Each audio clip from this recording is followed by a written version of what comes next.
Okay, so have you ever truly, like, paused to consider how short life actually is? Mm-hmm. I don't mean in a downer kind of way, Mm-hmm. but more just reflecting on how all that time is being spent. Right. It's something we kind of know intellectually, isn't it? But actually facing it day to day, Yeah. that's different. We get so caught up in just doing things. Exactly. And that gap, that's what this deep dive is really about. The wisdom of spending our time intentionally, precisely because it's limited. Yeah, and we're looking at this YouTube transcript today that tackles this exact thing. It really challenges that default mode of just reacting. Pushing us towards consciously choosing how we use what it calls our most valuable resource. Absolutely. So our goal here, our mission, is to unpack the source, pull out those key insights, those little nuggets that might genuinely help you think differently about your time. Ready to jump in? Let's do it. So the foundation, the starting point in this source, and it's worth really sitting with this for a second, Okay. is that time isn't just a valuable thing, it's the most valuable thing you have, period. Right, because unlike money or, I don't know, opportunities you miss, Which you might get back, yeah. time, once it's gone, it's just gone Yeah. forever. It completely reframes it. Thinking of time less like a river just flowing past and more like, Raw. well, like a currency, a finite amount you get to spend. Every moment spent is like writing a sentence in your life story. Exactly. And that immediately brings up the big question, doesn't it? Is the story you're writing one where you feel, alive, focused, proud, maybe? Or is it just pages turning, Yeah.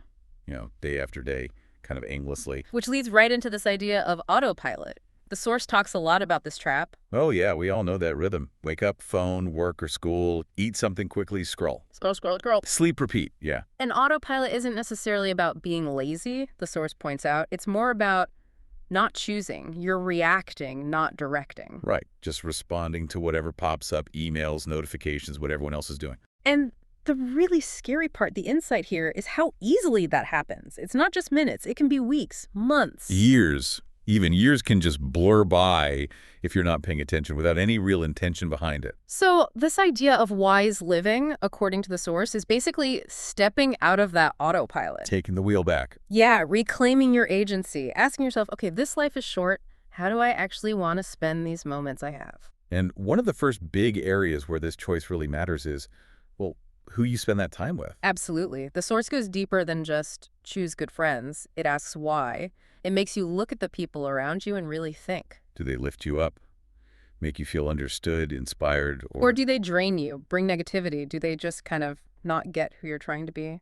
And the point they make is that choosing to be around kind, supportive, thoughtful people, it's not just nice, it fundamentally changes how you experience your time. Yeah, it's a game changer. And the flip side of that, the tough part, is realizing that life is too short to keep pouring energy into people who just don't care about your growth or happiness. It makes choosing your circle feel less like just a social thing and more like a really crucial decision about how you're spending that life currency.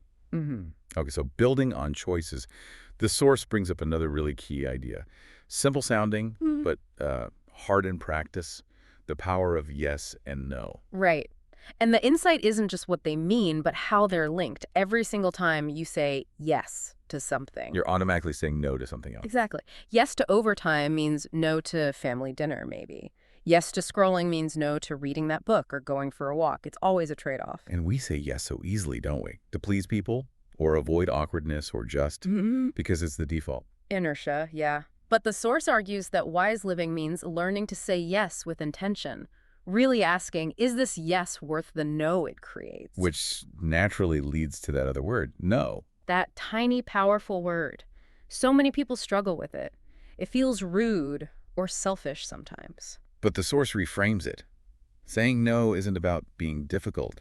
It's actually about protecting your time, your energy, your boundaries. It creates the space you need for the things you've decided are truly worth saying yes to.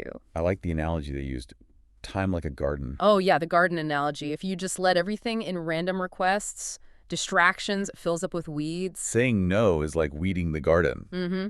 It makes room for the flowers, the stuff you actually care about, to grow. Okay, so related to saying yes or no now, there's another trap the source highlights.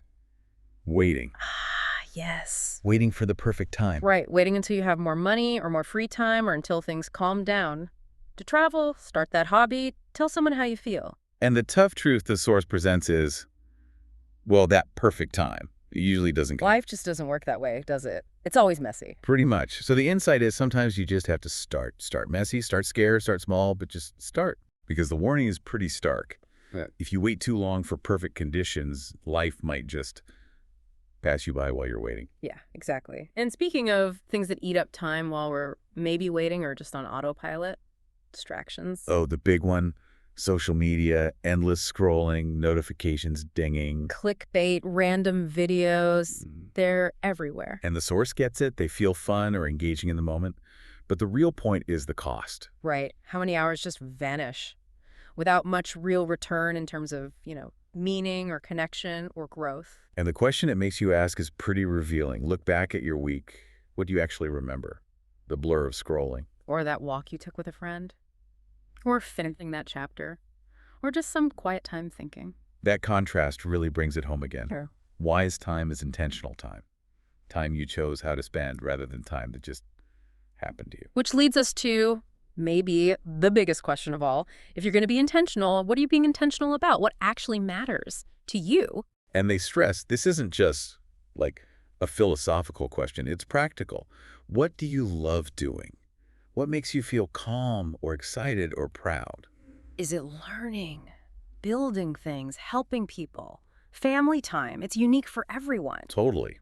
There's no right answer. But the key insight, the really profound bit, is that most people never actually sit down and seriously ask themselves this. They don't get clear on their own values, their own priorities.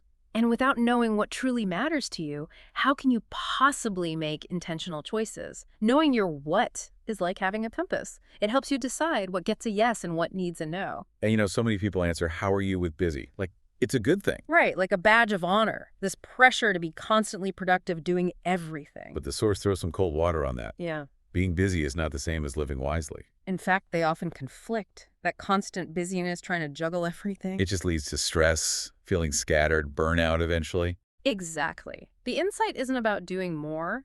It's about doing more of what matters. Focusing your energy. So it's less about being productive in general and more about being purposeful. Purposeful, yeah. And purposeful time can look like many things. It could be focused work, sure. But it could also be learning Spanish or meditating or really listening to your kid or just resting or laughing. And the feeling is different, isn't it? Yeah. Purposeful time tends to leave you feeling fuller, energized, maybe. Whereas just being busy often just wears you down, leaves you feeling empty. Okay, so how do we make time feel more meaningful? Even the small stuff. The source mentioned gratitude. Yeah, a really simple, powerful practice. Not about ignoring the bad stuff, but consciously noticing and appreciating the good little things. Like your morning coffee or someone holding the door, the sun coming out. Exactly. And the insight isn't that gratitude magically creates more time. It changes how you experience the time you have. Makes those moments feel richer somehow. Yeah. More present. Definitely. The source also makes a distinction between just being active and actual growth. Oh, that's interesting. Activity versus growth. Yeah. Are your days just filled with, motion? Or are you actually learning something, stretching yourself, becoming more? Growth often feels a bit uncomfortable, doesn't it? Pushing boundaries. It does. But the source suggests that's where time really gains value. Asking yourself, am I learning? Am I improving? Is this moving me towards who I want to be? Those are good filter questions for how you spend your time.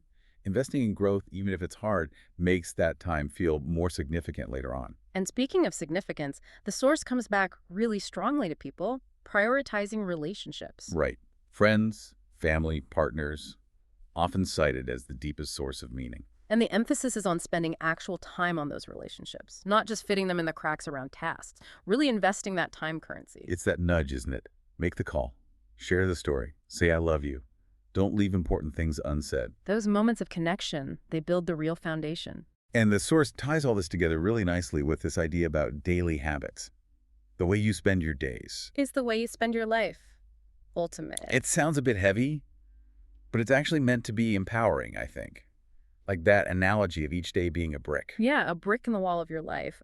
And the habits you have, are they good, strong bricks, like reading or moving your body? Or are they kind of crumbly bricks, like mindless scrolling or complaining? And day by day, brick by brick, those habits build the structure of your life. But the hopeful part You is, can always start laying different bricks, exactly. Even if you don't like the wall you've built so far, today you can choose a better brick. which flows right into learning from regret. The source points out common regrets often aren't about failures. No, it's usually about the chances not taken, the things left unsaid or undone, time wasted, staying stuck. Regret can feel awful, but the source frames it as a potential teacher. Right. It can show you what you really value, maybe give you the push to finally do the thing you've been avoiding. And maybe the most powerful, hopeful message from the source is this: every single day is a new start. Yeah. You don't have to wait for Monday or January 1st. The chance to choose differently, to start a new habit, to change your mindset about time, it's right here, right now, today. That final thought is so simple, but huge. Even if yesterday felt like a total write-off. Today is still yours, unspoiled. Don't waste today, too. The choice is yours. And looking forward, thinking about when you're older, looking back, what memories do you actually want to have? That's the question the source leaves you with. Do you want memories of deep talks, creative projects, taking risks, moments of real connection, kindness? Or just a blur of to-do lists and notifications. The ultimate takeaway seems to be that the memories you'll have are being created or not right now by the choices you make today. That choice is absolutely yours. Okay, so let's quickly recap the big ideas from this source. It started with recognizing time is irreplaceable, our most valuable currency. Yeah, and the need to step off autopilot, make conscious choices about who we spend time with, and learning the power of intentional yes and protective no. We talked about avoiding the perfect time trap, battling distractions, and the absolute necessity of figuring out what truly matters to you. And that crucial reframe, busy isn't wise. Purposeful time is what counts, whether that's work, rest, learning, or connecting. Plus, the simple power of gratitude to deepen experience, the value of growth over mere activity, and prioritizing people. Remembering that daily habits build our lives brick by brick, learning from regret, and embracing the fact that every day is a new beginning. And finally, consciously creating the memories you want to look back on. Life is short, no doubt. Hmm. But this source really drives home that it can be incredibly rich and meaningful if we approach it with intention. Use your time like it matters because, well, it does. Laugh, learn, be kind, love fully. And remember, it's often those small moments, the ones you choose intentionally and really appreciate, that add up to a life that feels truly well lived. So, here's the final thought to leave you with. What intentional moment will you choose to create today?